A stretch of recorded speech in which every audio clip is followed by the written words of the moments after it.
Welcome back, guys, and we have part four of our season preview, which is the three big dogs from last season, and it's going to be an episode I think that's going to be an interesting one. I think because I feel like they were so strong last year. These teams, the two of them were probably surprise packets. It's going to be interesting to see what we think moving ahead for these teams, if they're going to be up there once again, or if there's strong cases for all three teams, if they could slide down a little bit. But once again, joined by Luke from the Rugby League Lounge, and I'm going to throw him straight into it.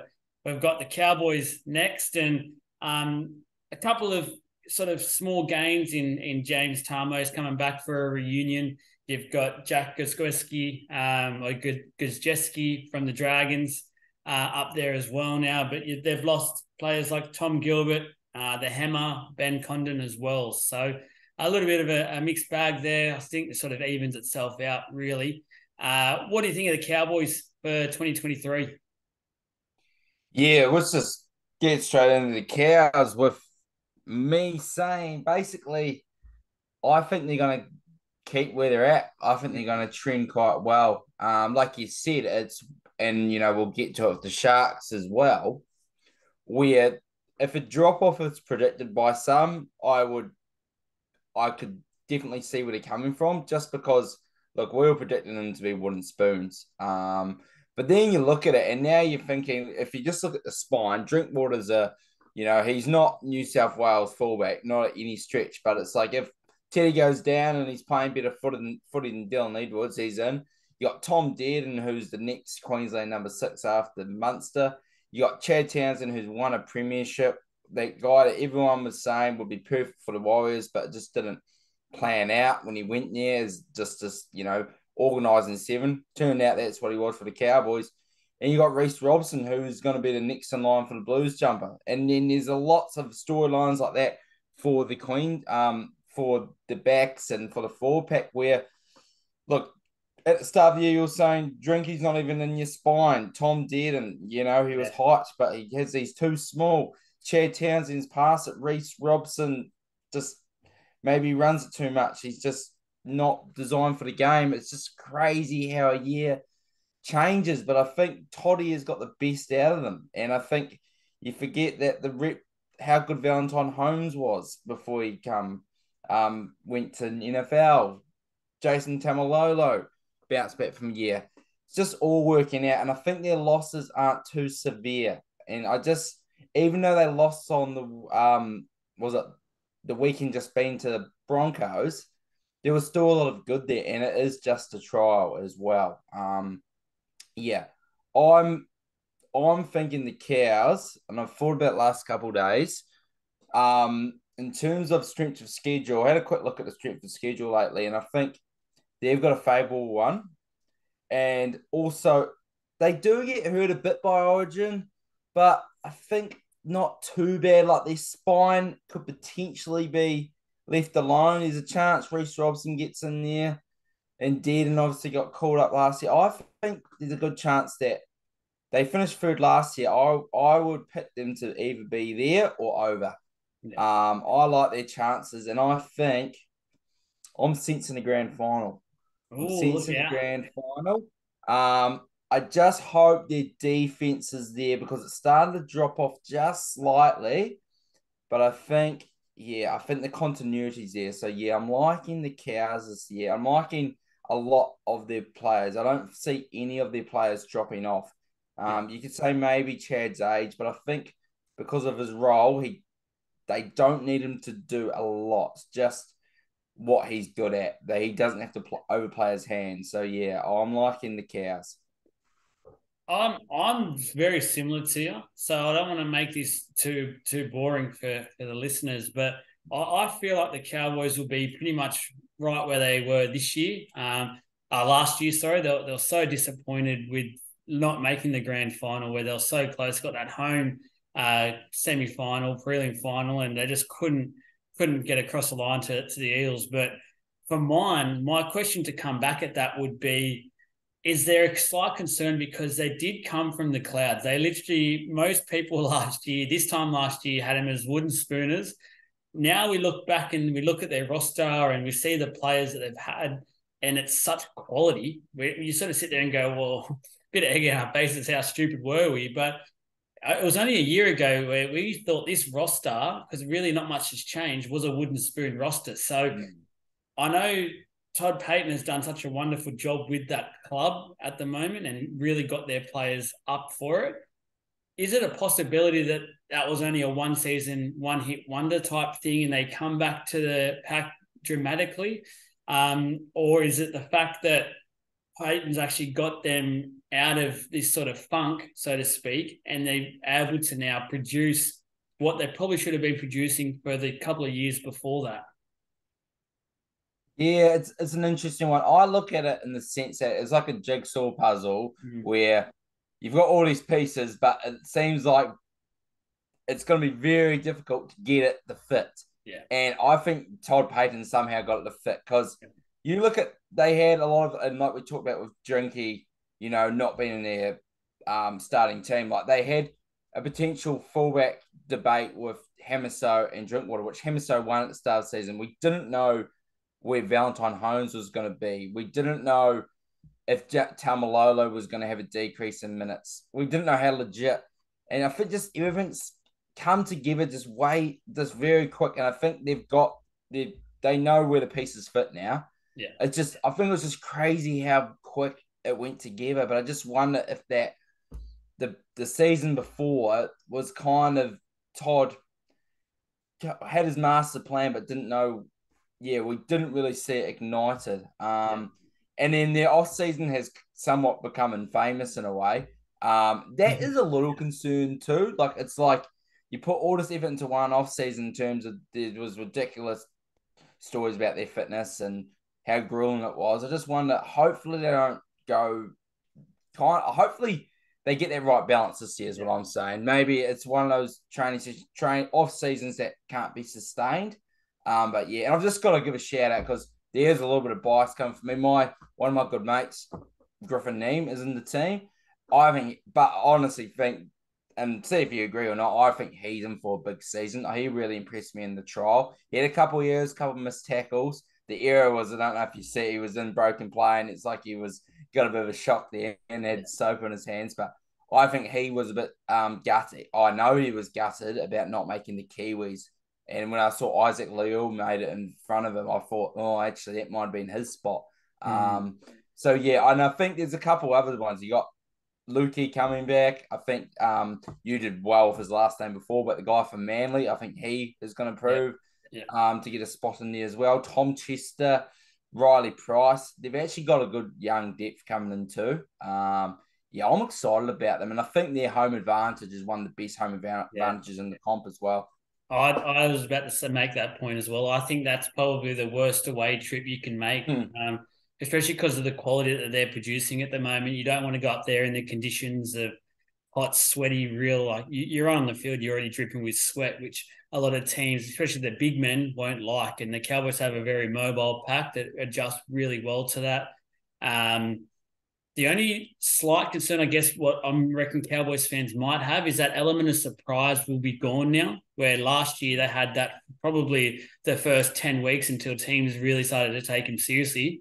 I know for a fact they versed Para within the first like 6 weeks twice or something, and they got him both times. And I think that was more so that I don't think Para took him seriously, to be honest. I thought they went up there and just thought it was an easy win, where this year teams won't have that. They'll go and look at the calendar and go, we've got the Cowboys. Let's make sure we're on for this game. So that might be the only slight concern. They're just going to make sure they're up mentally from the get-go. They won't have that chance to go, we'll go and just surprise, say, the Broncos at home and we'll just smash them like they did that first game against them last year. So that's the Cowboys. And I feel like we've got now a similar team where some sort of similar statements can be said, and that's the Cronulla Sharks. And they were able to finish second in the regular season. They got that home final. They'll be this probably still just short. They weren't able to get the job done in a very close affair with the Cowboys. And then it sort of went downhill for them the next week as well, and we'll bundle it out in straight sets. Now, for mine, I feel like that's a sort of a slight preview into this year. And I say that in terms of, I've got no doubt they've got some quality players, but I felt like once they got to the real hard sides, and that was evident in the final series, they just weren't quite there when they needed to be against some of those bigger teams. And I feel like this year's draw hasn't been as kind to them, so they're versing more of those teams more regularly. They had the occasional double against some of those top 4 teams and things like that. So for mine, I'm a little bit concerned with the Sharks. I know that they've got, as I said, they do have quality, especially in the back line and things like that, but I can see them slipping just. What about you, Luke? Where are you at with the Sharks? I was probably really in line with your thoughts about before preseason. Now it's just preseason. Yeah. But I think when I just do the old comparison games to the others and think about a few things, and depth is a huge one for me, and they just look like they're on the same page. And I do think a lot of their players are just trending upwards. I think, look, the lights, you've got the old farts there, like Wade Graham, and big respect to Wade Graham, and you had Fafita who retired and all them, but a lot of them guys are going to be peaking, and I just think they've got the depth to cover injuries, and I think they are just in a really good position. The thing that, like we've talked about before, about when one team needs to drop out of the 8, the other team has to do, and it always happens each year. You never see the same 8 sides doing it. And I was trying to, for a long time, I thought, well, the logic is either one of the cows or the Sharks is going to have a full. Not a full out of the 8, but just notable. I just think those teams are both going to be, look, we're not going to do it, so you're going to do it? No, we're not going to do it. Yeah. So I think they're both going to make a slight adjustment this year. And at the end of the day, my biggest thing is I think Nico Hines is going to be even better, which is scary. Maybe he doesn't pull the same amount of Dalian points. Well, I'll be very surprised. I think that was just, but at the end of the day, that was his first full season as halfback. Crazy. It's just crazy to see. I think Blake Brayley is one of the more underrated hookers in the game, if not the most underrated hooker in the game. Royce Hunt, you've got the guy, Oregon Confusi coming in. Teague Wilton, I think he's won over a lot of fans. And I'm just a huge Ronaldo Militao fan. I wouldn't be surprised if we're talking about him and Brian Toto as the best swingers in the comp. I actually consider Ronaldo just below Josh Adokar. I think they're going to be my minor premiers. Yeah, wow. That's my prediction. Yeah, and I think their schedule is favourable. I think they also don't get as gutted out in terms of Origin as well. Yeah. And I think that's huge. When we talk about regular season wins, and you brought up a good point about the tough teams, that's why I'm not saying they're going to be premiers, but I think when it comes to, just winning those games to get them there, I think they'll do quite well. But I do share your concerns, though. Yeah, well, I think the big thing for the Sharks, and it's been their best recruitment for probably 5 or so years, was the signing of Fitzgibbon as the coach. So I feel like he's just such a great fit for that club at the moment, and they've extended him now for another, I think it's 6 years or something, and I don't blame him for doing that. Normally you'd probably meet that with some criticism, but I can understand why they've done that. And I know you mentioned the depth thing, and I do agree to a certain extent they have some good depth, especially in the forwards. I'm a bit worried when it comes to the likes of fullback and that position, where if Kennedy goes down, which he did do last year, they've lost Luke Metcalf and Lachlan Miller late as well. And I felt like that's now a bit of pressure on Kennedy to make sure he sort of is there, because I feel like if he does go down, unfortunately, there's going to be a bit of a gap and even more pressure than on Nico Hines to step up. And I'm a massive Hines fan. I know when I put out a couple last week, the top 5 for halfbacks for our page, I put him at 4, and I got a bit of flack for that because he's coming off a Dalian year. But my reasonings for that at the time was it's only been 1 year where he's been able to do that. I have no doubt Nico Hines is going to be a great player moving forward.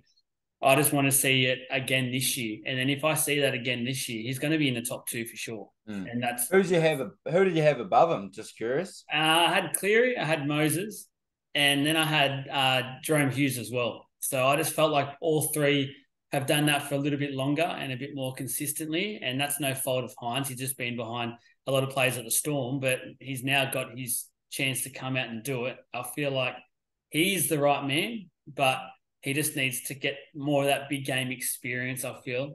I think that's what really makes those top halfbacks. Mm.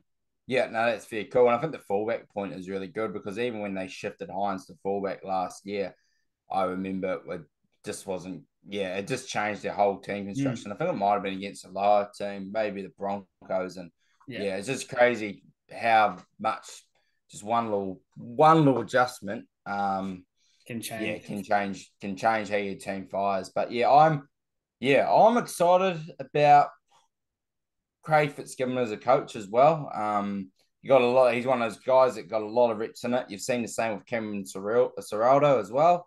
But yeah, so far so good for and I always forget he's in the team, but Kevin McInnes, like there's not many better bench players in the comp, to be fair.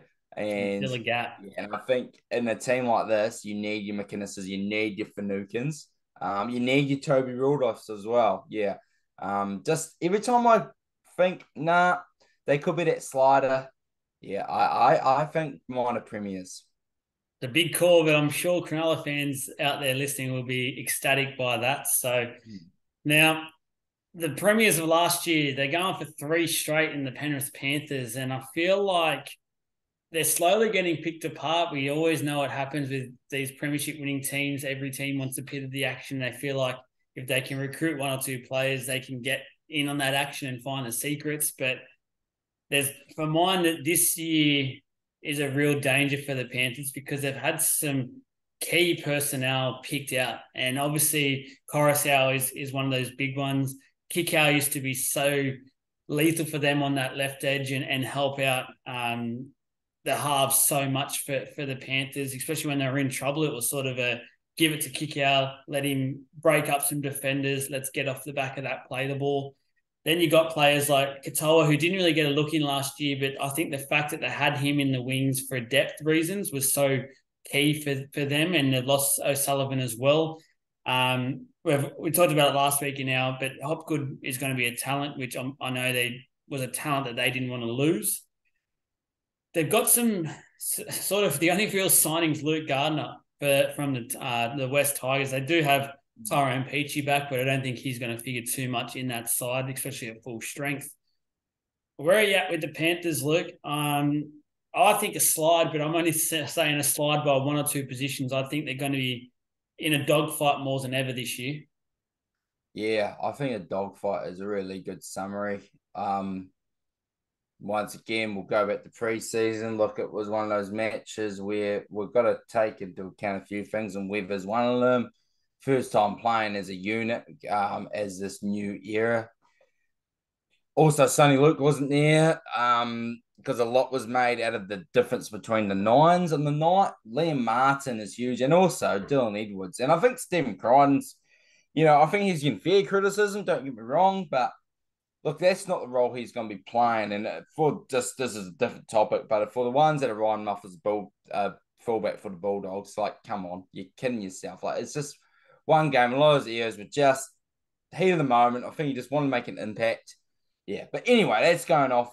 And talking about Crichton, all those guys are going to be. There's no player from the Panthers team in their defense that is going to be having to adjust to a different role. Like, it's not like it's not like Crichton does have to go to fullback this year. Like, oh, what does he look like at fullback? It's not like, just the bigger, like we've seen in other years, teams having key players have to switch positions. At least we know their main men are staying in the same role. They've just got different pieces of artillery to support them. But I am doubting the artillery a little bit, and also I thought he looked fantastic. Taylor May, that injury is huge. Yeah. Honestly, here's a Brian To'o clone to an extent. I think, and he carries a little bit of drama and stuff like that. But yeah, I don't know. I'd actually be surprised if they are minor premiers again. I think they will finish in the 4.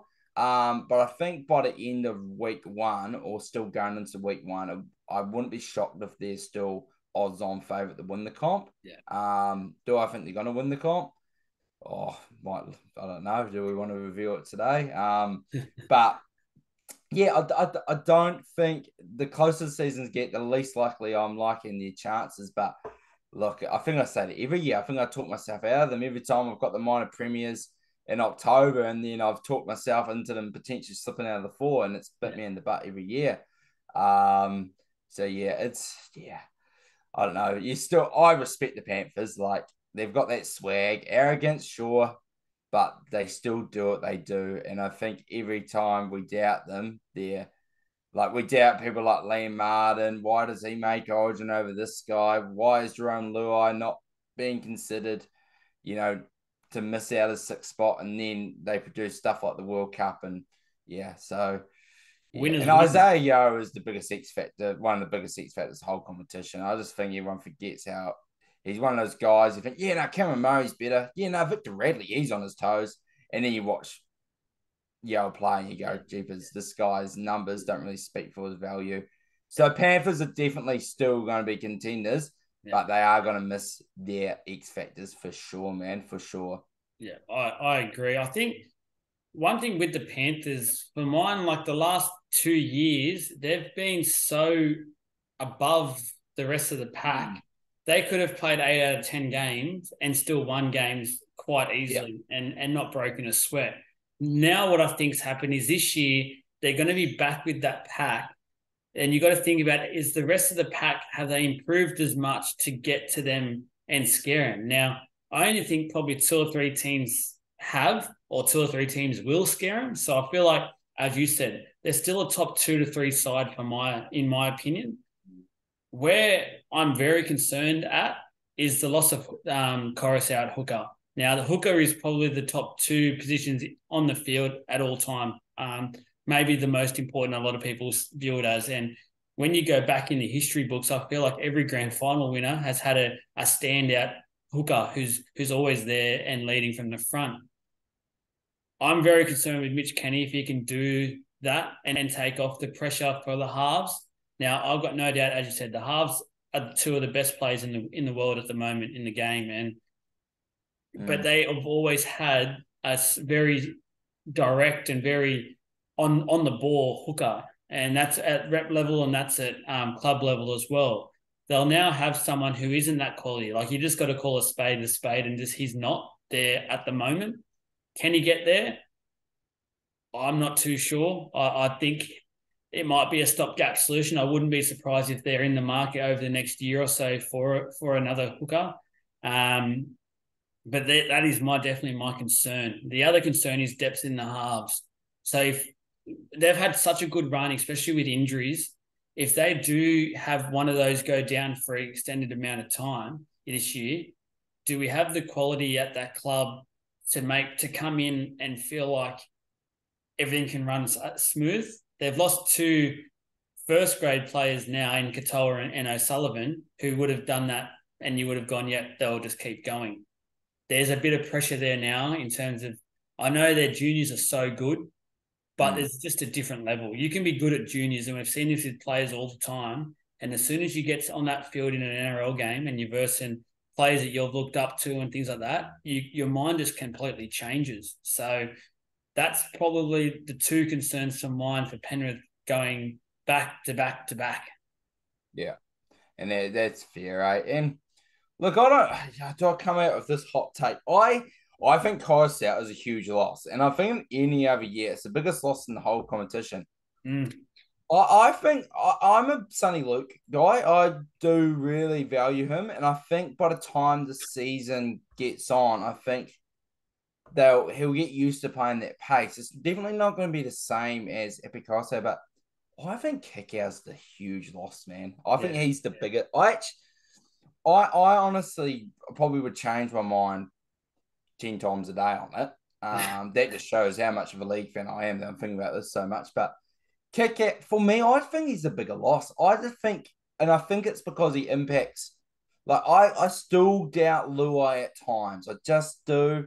and then the edge. It's just such a youthful team, and I think having kick out being your bodyguard, your connector on one side, is so valuable. And yeah, I just think it's less about Coruscant's impact or kick out's impact, and it's more just the guys, the partnership that he's got with the others. I just have been so impressed by kick out.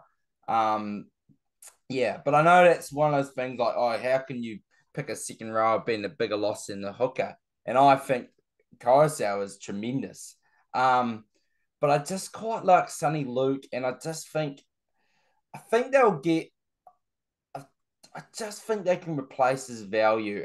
I think Kickout's value is a little bit underrated, Yeah. but this is a hot take, and I could be very much proven wrong. And in the Super League game, yeah, you're seeing his value lost completely. But I'm just thinking Kickout is going to be a huge loss for them. Yeah, no, I agree there. That is the season preview done, guys. And I feel like we wouldn't be doing anyone justice if we've now just finished a video like that and just say, see you later, we'll see you next week, talk about round one. Now I want some bold predictions from you. Oh, I want to we're not going to do too many. We're just going to keep it to the premiers, the wooden spooners, surprise packet, and the Dally M winner. So we'll go one for one. Who are your yeah. premiers? Who's winning the comp in 2023? I've talked myself into the Cowboys. I really Yeah, have. Yeah, yeah, yeah, yeah. I just think I've still got ifs, buts, and maybes about probably the two favourites, which are Roosters and Panthers. And I think having a good regular season there is going to be really key to get them into the spot. And yeah, I think they're trending. I think they're trending in the right way. And there's less players with injury clouds and stuff like that. It all changes, but yeah, I'm just liking the Cows. Like I said, a little bit of bias there, but I actually think I'm actually quite feeling quite validated in my reasoning now. yeah. So yeah, the Cows for me. I'm I've thought about this so much lately. I feel Mm. like, and I know people say this every year, this is the closest season of footy to date in probably a good 5 to 6 years. I feel like there's such an open race at the moment, especially with Penrith coming back to the pack so much.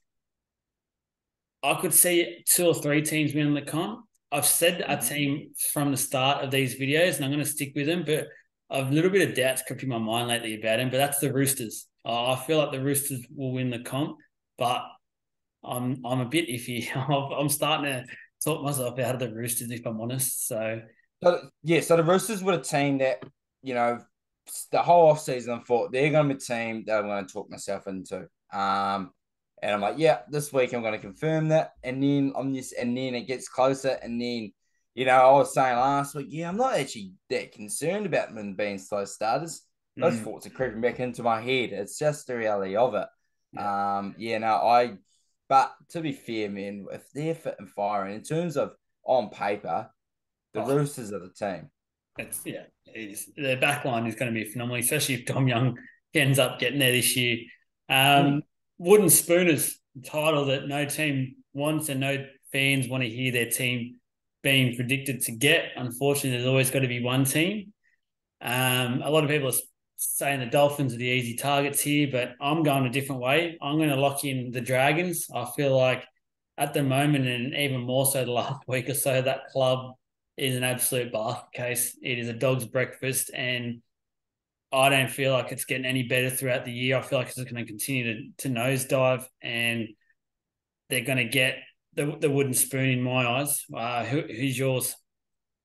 So last week, or no, a couple of weeks ago, I was saying about the Dragons. They're one of those teams where you put for wooden spoons that end up going in the middle of the table. But I think this is the year that they lose their coach. And for that, I have come around to them being wooden spooners. And also just on the season, just the off season kind of made me realize, look, yeah, I think I was underestimating just talent in general because I was talking myself out of the Broncos and the Seagulls. Now it's not like I've talked them so much that I put them in my eight, but I just think they got enough talent, and I do think there's, if I have a quick look, I've just got a little draft ladder here.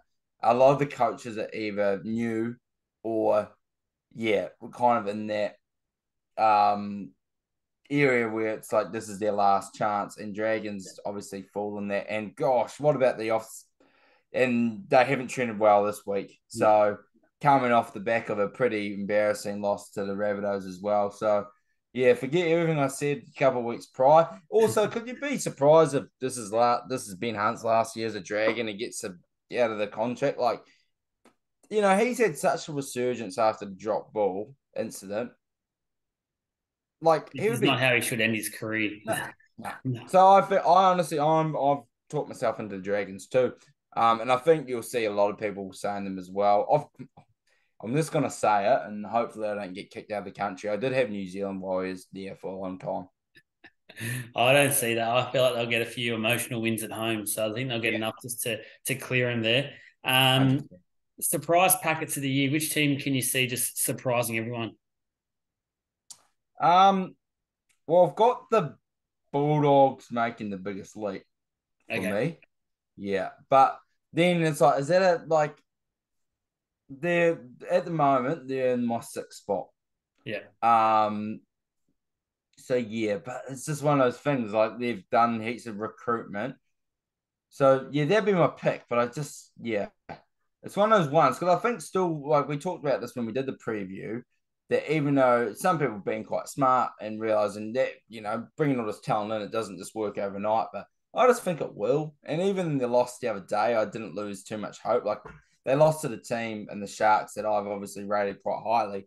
Um, yeah, I think the Bulldogs are going to click. I think their forward pack is legit. They've got star players. Yeah, yeah, dogs for dogs definitely. I'm just having a look at my ladder if there's any other surprise packets, but they're the only team I've got in my 8 that was in the 8 last year, Yeah. so they have to be it. I've gone the Titans. I Mm, really like the additions of Foran and Verrills in key positions, which is something I feel like was really their major weaknesses last year. I really think Holbrook can coach, and I think this year we're going to probably see that and see the Titans really surprise. I don't think they're going to be as Sharks or Cowboys of last year and make the 4, but I think they're going to be around that 8 sort of area for pretty much the whole season and being that sort of dogfight for it. But yeah, I really just like the Titans. I like the fact they got Faasua Malawi there. They've got Fafita who can, if he can find his form again with Foreign with him, and we've also talked about Tana Boyd's influence on him, he might be mm, able to come back to have one of those really good years. It's a contract year, I think, for him. So his manager will want him to get the big bucks, and that's always a good incentive for players. And I really just like players like Firma as well. I really think the Titans can do something. They're only concern for mine is their back line is looking a little bit weak, but they've got some good young talent we've seen over the trials. So they're my surprise packets. Dally M, last one for us before we finish up. And I've sort of thought because the Dally M always is a team where it's sort of not star-studded. It's sort of with players who do their job and there's 1 or 2 players who stand out and that way the points aren't shared too much. I've gone Mitch Moses from Para. I feel like he might mm. have one of those years where he really steps up. They've lost 2 players who are really getting a lot of points in Papali'i and Marnie for the Dally M count. So I feel like really whenever they win, you're probably going to expect him and Gutho and maybe Dill Brown to get some points. So I feel like he'll be consistently in the points if Para can at least make on the edge of the top 4 and get enough of those wins. So I've gone Moses. And I promise, guys, I'm not trying to be biased with that. I actually sort of put a bit of thought into that one. Luke? I'm going back to back, Nico Hines. Yeah, okay. Yep. Yeah, especially like when I'm thinking, like I've got the minor premiers, and he still is the key guy there. Look, I'll just toss up some names that like I've changed it a few times. I do think Drinkwater's smoky as well, but I do think there'll actually be a lot of points taken off him, and I think like even like guys like because a lot of times you think spine players take him off, but he's got players like Tamalolo that can take him off. He's got Holmes that can take him off him. The Panthers, I was also tossing up Nathan Cleary. I was also tossing up Dylan Edwards. Yeah. Just because you have games where he's scoring 2 tries or a try assist in the try, and then you're also going to have those games where he's getting 300 meters as well. Yeah. So he was actually for me a long time. And then Nathan Clear, we don't have to explain that one. Yeah, and then I think for me because of my Bulldogs pick, as I many buried him, but I just think Hines is a good shout. And it's like if I don't if I'm not right and they're not my premiers, I still think they'll be sitting pretty in the 8, and he's going to be getting 2s and 3s when they win quite The good thing often. with So Hines is he won't share many points, and at the exactly. moment the media love him. They Mm. absolutely adore everything he does, and I can sort of see exactly where you're coming from. And if it's not Moses, I'd be probably putting Hines as my second choice. Um, I feel like the only thing, and we'll touch on this throughout the year, and I'll be real quick. I feel like the Dally M seriously needs to change up in terms of how it's Oh, voted and points, because the way, like as you're talking about there, and what we're talking about is splitting points. For mine, if the Cowboys win, and let's say Val Holmes and Chad Townsend and Reece Robson all have like 9 out of 10 games, just rate every player out of 10 and just add it up throughout the year and get to whoever gets the points. Like I don't feel like it's fair that if 4 players have really good games, you're picking out one player. I just don't like that. The fact that players can take points off each other, I just really don't like it. I disagree with the 10-player thing because the Rugby League Week did that. Sorry, not the 10-player thing, the 10-point system. Yeah, The Rugby League Week used to do that, and Corey Parker would win it every year. It's a lot to do with health as well. If there's a way to average it out and do all that, yeah, yeah, sure. There's a side of me that really does love the Dally M and watching the day of, and I don't, and I'm going to ask you about the AFL if you know a bit about that their system and how they do it, but I do like just watching the votes come in each game, and I do think I would just change it. You have 3 or 4 judges that are proper judges, like legit watch the game. They're not commentating on the side; they are watching the game every week. And I'd change it to 5, 4, 3, 2, 1, yeah, or so, just a little bit higher because you're giving 3 points in 17 players. Sorry, 34 players are played, so that's 10% of the players get awarded. yeah, So for me, I do like the intrigue of it. It was one of those nights as a young footy fan, a high schooler. It was one of my favourite nights. yeah, So it's definitely lost that appeal now. But yeah, there's a side of me that still doesn't want to completely biff it. And I think at the end of the day, you still most of the time get the best player. yeah. Yeah. Because then Tommy wouldn't have got it if you went your way. Yeah, Just yeah, saying. Just putting it out there. true. Yeah. That's it, guys. We'll debate that again. I feel that's a topic that we need to come up with and talk about before we get kicked out. I just want to say thank you to everyone so far who's tuned in. This is our season preview over and done with. Timed it perfectly. Round 1 video next week. Cannot wait. Footy season's back. Thanks for all the support, and we'll see you next week. Awesome. Cheers, team.